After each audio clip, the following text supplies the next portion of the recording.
Hola a todos. Este es el primer podcast que hacemos dentro de nuestro proyecto Health Project 360 grados.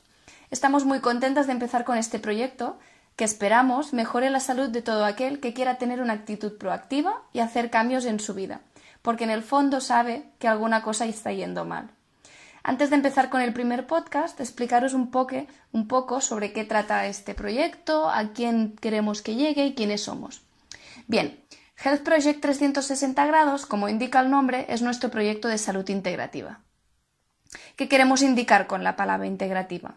Integrativa se refiere a ver la salud como algo que no solo implica el cuerpo, sino la mente, los hábitos alimentarios, el ejercicio, etc.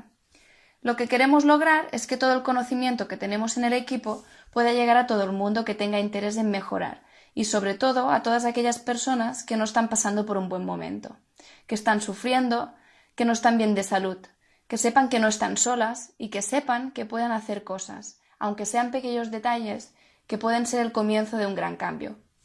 Lo haremos a través de publicaciones vía Instagram, podcasts semanales, recetas y todo lo que se nos vaya ocurriendo. Nuestro equipo está formado por 6 miembros. Thais Orfila, enfermera, Paula Merino, bióloga, Paola Maya, médico, Keral Aguilá, nutricionista, Ana Nadal, fisioterapeuta y yo misma. Mi nombre es Natalia Subirats y soy médico. Todas nosotras nos hemos formado, aparte de la formación principal, que es nuestra base, en formaciones complementarias, todas ellas basadas en una visión holística de la salud, todas en diferentes áreas de la salud y por eso creemos en nuestro proyecto, porque la salud es así. No solo se trata de ir al médico, sino también de comer bien. Al final somos lo que comemos, ¿no? De hacer ejercicio, de meditar. Tenemos que tratar bien a nuestro cuerpo porque es el único que realmente nos acompañará toda la vida. Nuestro objetivo es publicar un podcast semanalmente, que tratará sobre diferentes temas. Cada una de nosotros lo hará sobre temas distintos, por lo que vamos a empezar hoy con el mío, el primero de todos. Así que espero que os sea útil. Siempre es un poco rollo ser la primera, porque siempre son los peores, pero bueno, qué remedio. Siempre alguien tiene que ser el primero. Pero bueno, ahí voy. Hoy he decidido hablar sobre un tema que creo que está creando mucha controversia y espero que así, al final del audio, lo tengáis más claro y cada uno pueda decidir por su cuenta qué es lo que quiere hacer al respecto. Vamos a hablar sobre el gluten. ¿Qué es el gluten? El gluten es un grupo de proteínas que se llaman prolaminas y gluteninas. Estas proteínas están formadas por aminoácidos, entre ellos prolina y glutamina. Entonces, ¿dónde se encuentra el gluten? El gluten se encuentra en algunos cereales. El más conocido es el trigo. Cada cereal tiene una peculiaridad, y es que el gluten se descompone en diferentes proteínas. No todos los cereales tienen las mismas, y por eso hay unos cereales que son más importantes que otros cuando se quiere evitar el gluten.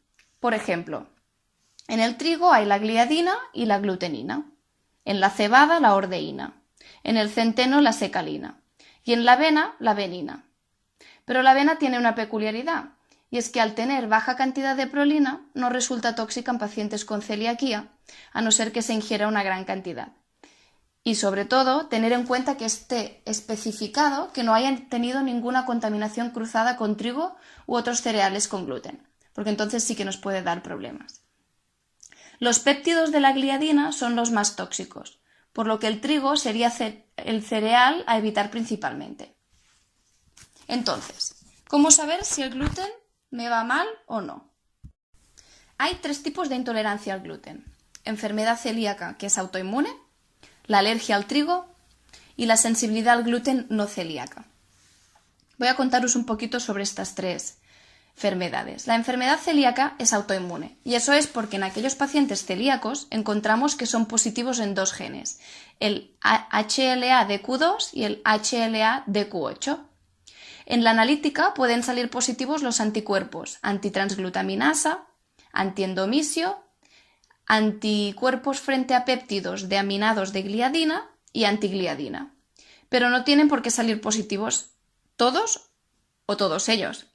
Una persona puede ser celíaca y tener anticuerpos negativos, por lo que si se sospecha, se realiza una fibrogastroscopia, que es cuando nos ponen una cámara para ver cómo está el estómago, que nos mostrará hasta qué punto hay alteración en la mucosa del intestino delgado y nos puede confirmar el diagnóstico de celiaquía.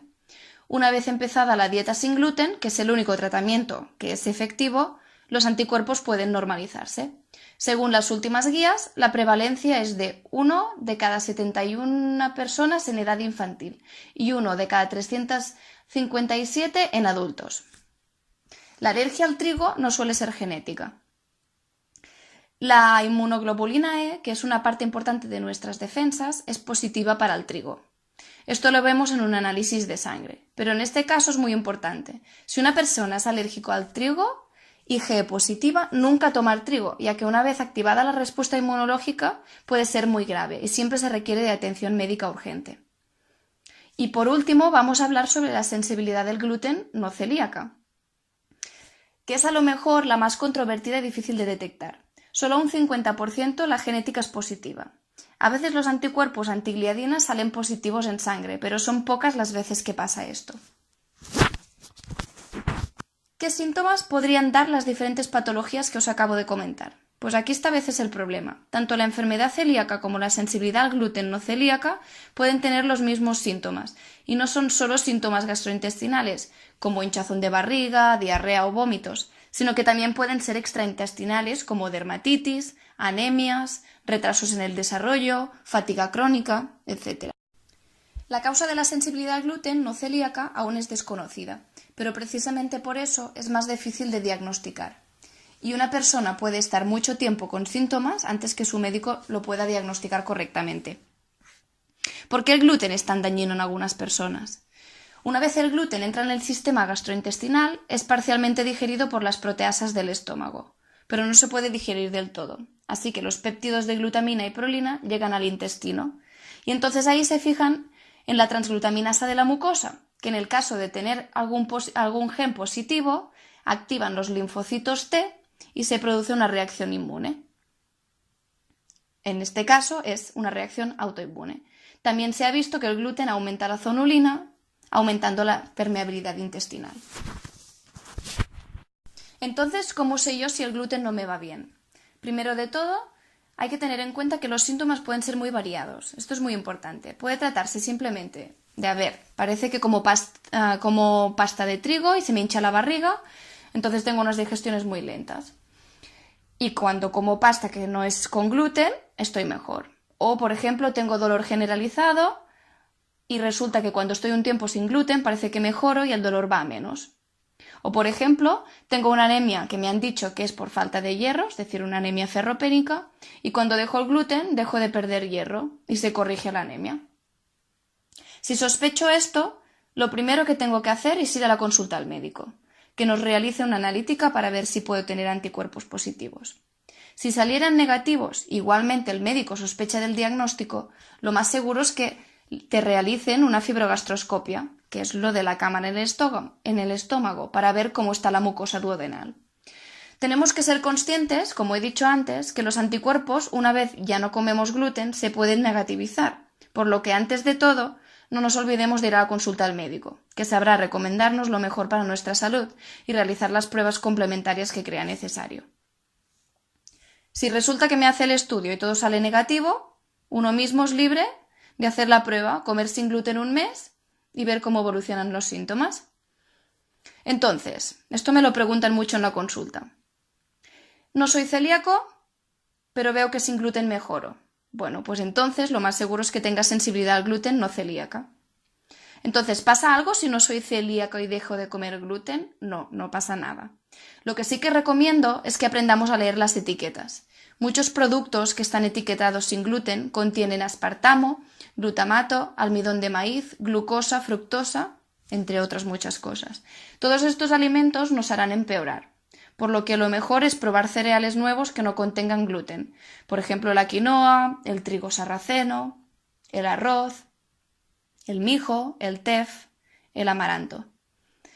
Evitar todo lo que podamos la bollería, las patatas de bolsa, empezar a comer alimentos que veamos que provienen directamente de la tierra, fruta, verdura, no hay límite. Empecemos a cuidarnos, a volver a nuestro origen, a comer alimentos reales. Seguro que si hacemos esto nuestra vida mejorará. No solo se trata de no comer gluten, entonces empezar a comer alimentos que no son buenos, que no tienen gluten, porque así estaré mejor, porque así seguro que estaremos peor. Bueno, aquí acaba mi podcast de hoy. Espero que os haya dado mucha información para que desde casa cada uno sea capaz de coger las riendas de su vida y decidir cuáles son las mejores decisiones para ser feliz. Hasta la semana que viene.